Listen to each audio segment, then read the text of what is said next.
열왕기상 6장 11에서 13절 말씀입니다. 여호와의 말씀이 솔로몬에게 임하여 이르시되 내가 지금 이 성전을 건축하니 내가 만일 내 법도를 따르며 내 율례를 행하며 내 모든 계명을 지켜 그대로 행하면 내가 내 아버지 다윗에게 한 말을 내게 확실히 이룰 것이요 내가 또한 이스라엘 자손 가운데 거하며 내 백성 이스라엘을 버리지 아니하리라 하셨더라. 사랑하는 형제 여러분, 10월 3일 월요일 새벽 묵상에 오신 것을 환영합니다. 5장부터는 솔로몬의 성전 및 왕궁 건축 기사인데요. 5장에서는 두로왕 히람과 경제협력을 체결하고 건축기술자와 목재를 받은 사실과 이스라엘의 인력 동원을 보도했고요. 6장에서는 성전 건축의 전 과정을 단계별로 보도하고 있는데요. 오늘은 11에서 13절만 읽었습니다. 하나님께서 이스라엘을 출애굽시키신 목적이 백성 중에 거하시려고 임마누엘 하시려고 출애굽시키신 것이고요. 백성 중에 거하심 즉 임마누엘의 표상은 성막입니다. 또는 성전입니다. 그런데 지난 480년 세월은 성막이 회파되기도 하고 이리저리 옮겨다니고 언약궤는 블레셋에게 빼앗기기도 했었고 언약궤 따로 성막 따로 있는 이 참담한 상태를 하나님은 견디시면서도 출애굽 480년 만에야 드디어 성전 건축을 하게 하셨습니다. 이런 오랜 하나님의 기다림에서 우리가 무엇을 알아차려야 할까요?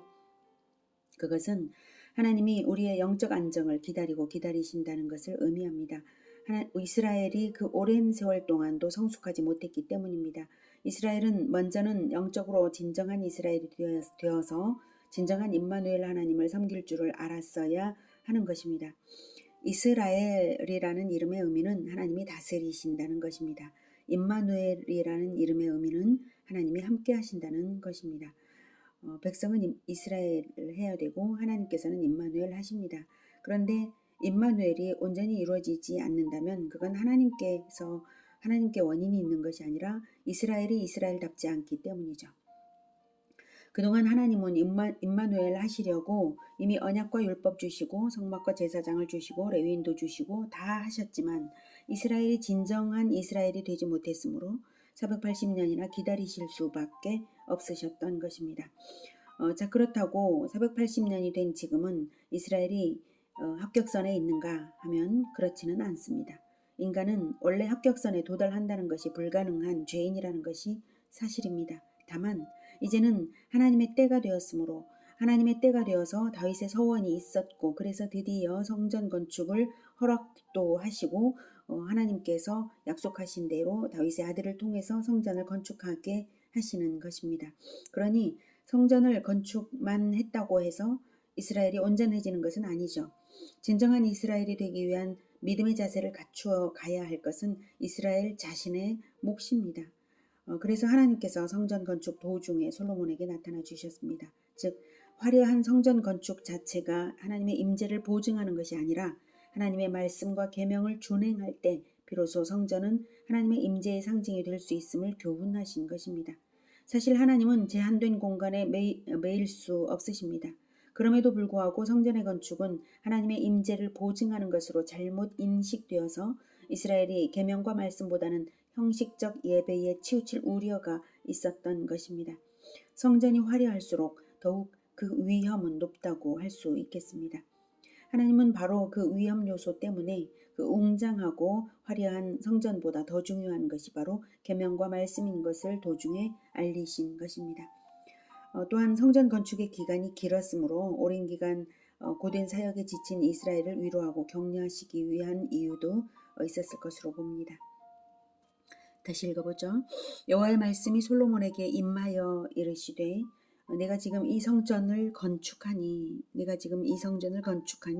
내가 만일 내 법도를 따르며 내 율례를 행하며 내 모든 계명을 지켜 그대로 행하면 내가 내 아버지 다윗에게 한 말을 내게 확실히 이룰 것이요 내가 또한 이스라엘 자손 가운데에 거하며 내 백성 이스라엘을 버리지 아니하리라 하셨더라. 네, 내 아버지 다윗에게 한 말은 사무엘하 7장에서 주신 다윗 언약을 말씀하신 것입니다. 그것을 재차 확인시켜 주시고 계신데요. 그 조건이 있습니다. 조건은 내가 만일 내 법도를 따르며 내 율례를 행하며 내 모든 계명을 지켜 그대로 행하면입니다. 이런 말씀을 들을 때 우리는 이것이 가능할까?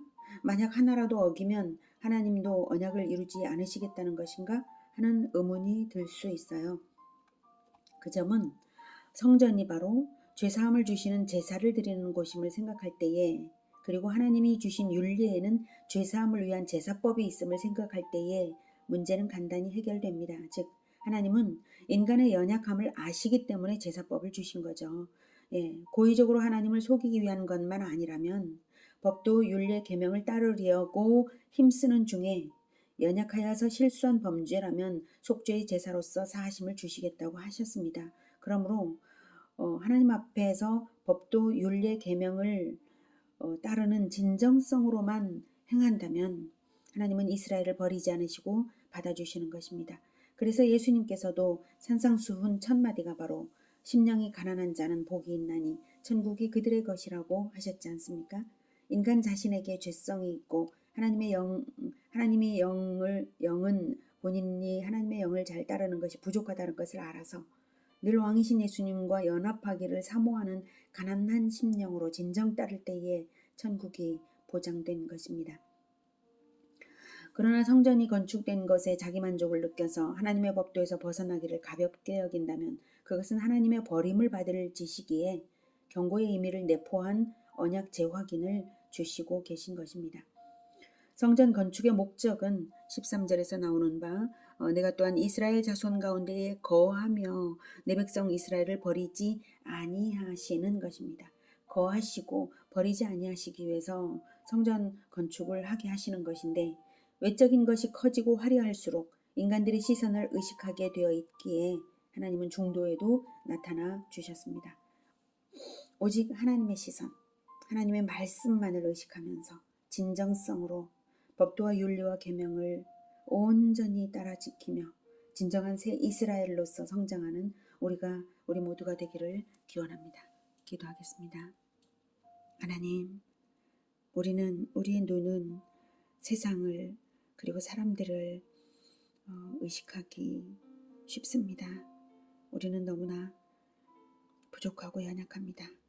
우리의 가난함을 불쌍히 여겨주시고 늘 우리에게 법도와 율례와 계명을 잘 가르쳐 주셔서 깨닫게 하셔서 우리가 그것을 잘 따를 수 있도록 도와주시옵소서. 우리가 열심으로 따르겠습니다.